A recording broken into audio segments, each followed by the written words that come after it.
Oh, hello, hyperspace! My name is Davontos, and it's time to get hyped because this is going to be a very, very handy tip video for you guys who play Modern Warfare Remastered. Now, from a veteran who used to play Call of Duty way back in World at War, I see that Modern Warfare is very, very similar to World at War, even its playstyle. So, I say it's more like World at War than it is MW2, aside, the guns and the time period. But the way it's played, it's very, very similar to World at War. And being so, there's a little, technique you guys can do that can really earn you a lot of kills. Let's talk about that.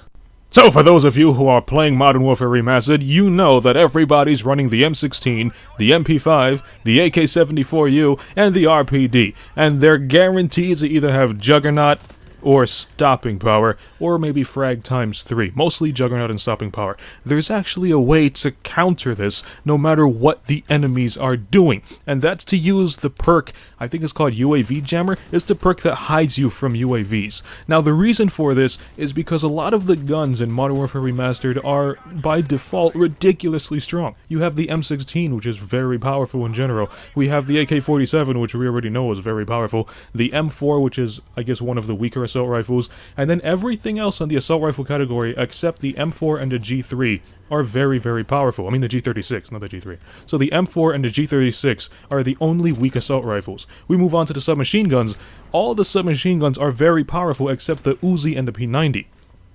Shotguns by default are powerful, and every sniper is very powerful except the M21 EBR and the Dragunov, but most people run bolt actions or 50 cals anyway. So even if you're using a weak gun, by using this, I guess let's call it Ghost, right? I'm so familiar with calling it Ghost from Black Ops 3 and whatnot. By using this Ghost perk that hides you from UAVs, you're allowed to sneak up to the enemy at will, and it's surprisingly effective because in Modern Warfare Remastered, it's just 3 kills to get a UAV. And with so many players playing Call of Duty throughout the years, getting 3 kills is ridiculously easy. Even noobs can spam UAVs. And because of this, everybody is relying on their UAVs too much, more than they should, and they rely on the UAV, they see a dot on the map, and they rush to it.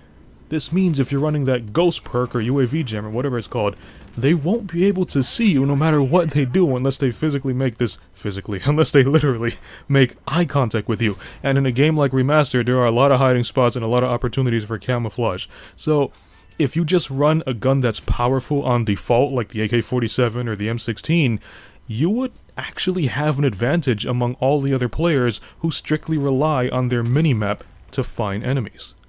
And I'm willing to bet a large number of you guys, and me included, we rely on these UAVs to find our targets. Because, we have our M16s with that red dot sight and the stopping power, and then we see somebody on the minimap with the UAV ping, so we just run over there and then one burst them and that's it, we got the kill.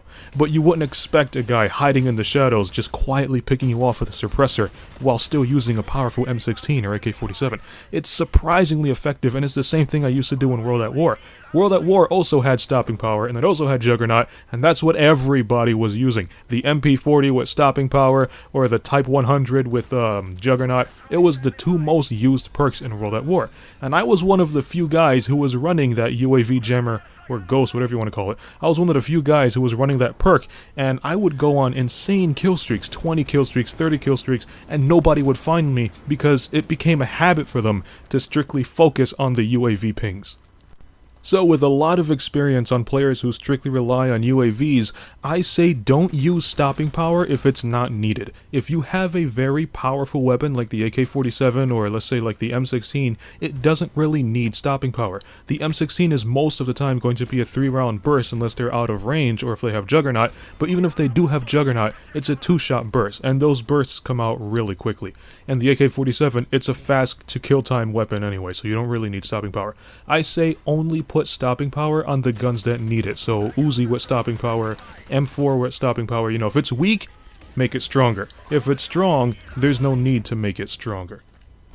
It's the same thing with the suppressors. Now, if you put a suppressor on the gun that's weak like the M4, that's just going to make it even weaker and just straight up trash. But if you add a suppressor on a gun that's already powerful like the AK-47, it's not really going to hamper the damage or range too much because it's, by default, a very powerful weapon. So, the weak weapons, make it stronger, add those red dot sights. But the strong weapons like the AK-47 don't add stopping power. You know, add a suppressor, and you'd be surprised at how effective this technique is, because I always used to do this in World at War, and I'm starting to do it all the time in Modern Warfare Remastered, and it works just the same. So if you like this video, punch that like button with a mighty force. Next time you guys hop on Modern Warfare Remastered, let me know how this technique works. You know, you don't always have to turn to stopping power. You gotta look at the gun, see how powerful it is, and if it's very powerful, there's not really a need to make it any stronger. I mean, you already have a powerful weapon on default.